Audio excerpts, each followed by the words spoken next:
Hey everybody, I'd like to run through 3 things that you can do with a 4th bonus thing you can do at the end that can help you when it comes to emotional eating. So what exactly is emotional eating?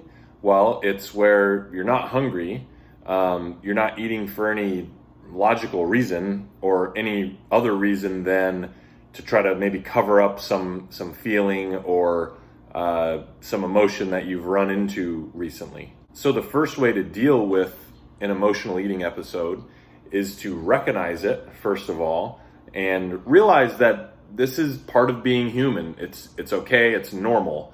It happens to a lot of people. It only becomes a problem when it gets in the way of your goals, and so more on that later. But again, the first step, the first thing we want to realize is, okay, it's happening, I recognize it, and not feel even worse, not feel shame that you feel like eating to cover up an emotion. Okay, then the second important part of dealing with emotional eating is, after that first realization, ask yourself, am I hungry? Do I need food right now? Or am I just eating just for the hell of it? And if you are doing that, again, no need to attach any shame or feel terrible about yourself, but recognize it and try to go into it consciously. Because what you'll often find is you're not hungry, right? You're eating because it's something to do, because it's something to cover up. You do get a hormonal response when you eat food, especially certain food that makes us feel good temporarily in the short term, but doesn't make us feel good in the long term and isn't good for our health in the long term. So that's obviously the logical way to look at it. That's the disciplined way to look at it. But you need to get your mind there to that point first, before just getting sucked right into it. And then before you know it, 10 minutes later, if you don't realize it, an entire bag of Doritos is gone, or you've eaten, my personal favorite treat in the past was those tubes of cookie dough, so that stuff can definitely take its toll if we let our emotions dictate how we eat, and if we do it often, especially.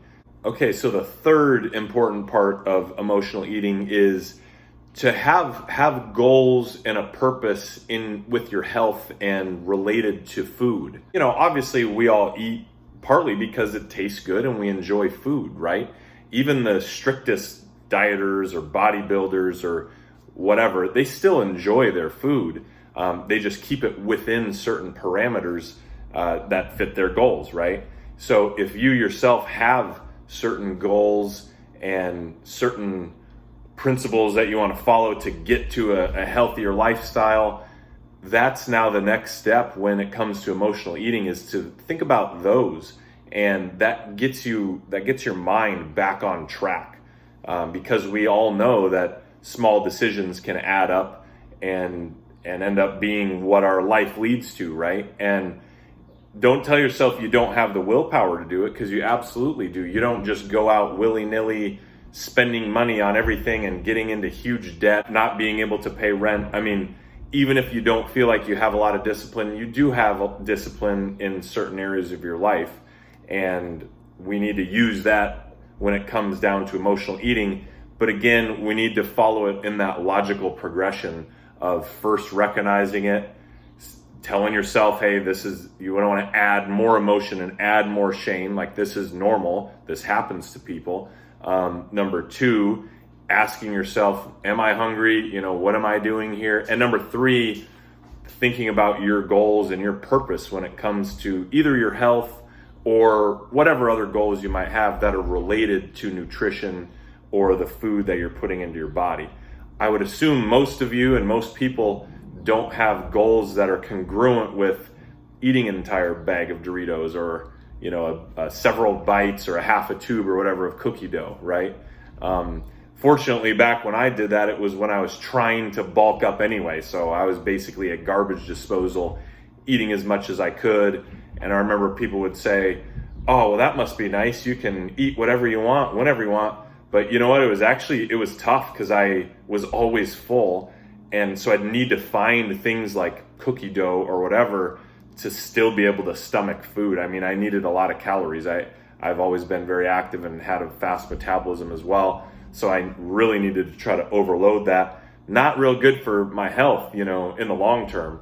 But it was more of a short-term goal to gain weight that was congruent with the choices that I was making to eat food. But again, we don't want emotions to get in the way of that. So following those 3 steps is going to help. And I will toss in a 4th bonus step. And what that is trying to avoid even buying those foods. So if you know that if you start eating a few Doritos, you're going to eat half the bag. Or like for me with the cookie dough example, if I know that I take a bite of that cookie dough, that I'm going to take 5 or 6 more bites, you just don't buy it.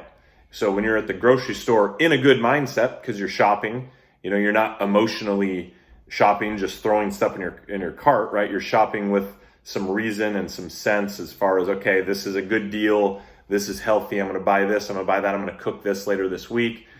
Don't even get those foods that that are hard for you to control, right? So if they're not in the house, if they're not in the pantry, you can't eat them. And at least if you do run into like an episode of emotional eating, well, maybe it's broccoli, right? Or carrots. I mean, I'm not naive enough to think that we're going to reach for those types of foods. But again, if we don't have the hyper palatable, ultra processed junk foods that are designed to get us to eat more. Remember I don't know if it was Pringles or Bugles or something, but back in the day, the commercial that was like, I bet you can't eat just one.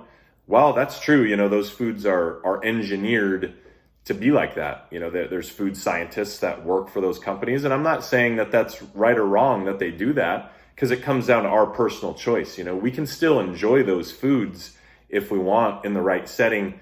But what we don't want is we don't even enjoy them because we're on an emotional binge and we just start eating to try to cover up other things. So while enjoyment is an emotion and we want to enjoy our food, so there's going to be some emotion when we eat, and that's totally fine, we do need to balance it with logic, especially in today's world, because we're not in a setting anymore of like a hunter-gatherer atmosphere where everything provided to us is by nature, and it's all fibrous foods and protein foods when we're eating wild game and healthy fats. It's not like that anymore. That's how our bodies have evolved, and that's why we struggle so much with these ultra processed and highly industrialized foods, which can be a great thing because we're able to feed a lot more people in today's world. But that's where we need to use logic to balance the enjoyment of eating. And when that gets to an extreme and we feel like eating can cover up some bad feelings and help our emotions, it doesn't if it's not congruent with our goals.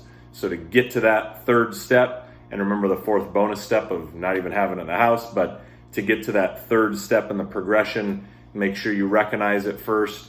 Make sure then you ask yourself some questions, particularly, am I even hungry right now? What am I doing? And then thirdly, equating that to your goals and your relationship with food on how it's going to get your health or your body composition or whatever goals you have to where you want it to be with this particular action right now of either making the choice to eat or making the choice not to.